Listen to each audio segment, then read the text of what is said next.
Today you can walk into a grocery store and expect to find what you need, but soon these days could feel like a distant, delicious memory. Bare shelves and sky-high prices could become the new normal. We're talking about basic staples here, folks. The kind of stuff that keeps families fed and pantries stocked. But thanks to a tangled web of global trade policies, those pantries could soon be looking a little bare. And the worst part? It's not some freak accident. This is entirely avoidable. The culprit? Tariffs. Remember those things from history class? Well, they're back, baby, and they could mess with our food supply. In a nutshell, tariffs are taxes on imported goods. Sounds simple enough, right? Except when you slap tariffs on things like fertilizer, packaging materials, and the actual food itself, well, things get complicated and expensive real fast. Let's break it down, shall we? Imagine you're a farmer, just trying to grow some delicious food for the masses. You need fertilizer to make those crops thrive, right? Well, guess what?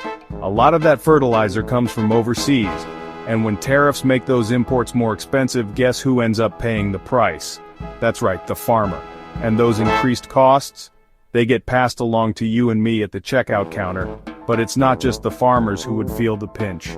Remember those empty shelves we talked about? Well, a lot of the food we rely on actually comes from other countries. Think fruits and vegetables out of season, or certain grains that just don't grow as well in certain parts of the world.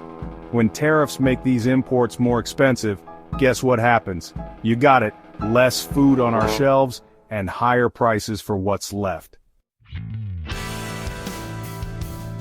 Now you might be thinking, okay, but what about things like steel and aluminum? What do they have to do with my grocery bill? Hold on to your hats, folks, because this is where things get really wild.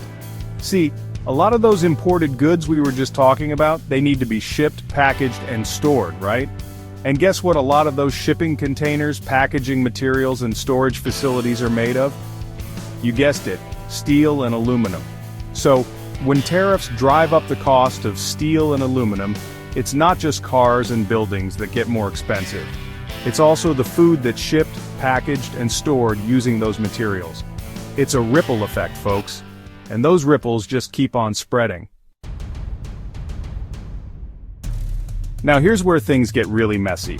When one country starts slapping tariffs on imported goods, other countries tend to get a little, shall we say, protective of their own industries. And how do they do that? By slapping retaliatory tariffs on goods imported from the first country. It's a classic case of economic tit for tat, and guess who gets caught in the crossfire? That's right, us, the consumers. For example, let's say the US puts tariffs on steel imported from another country. That country might retaliate by putting tariffs on soybeans exported from the US.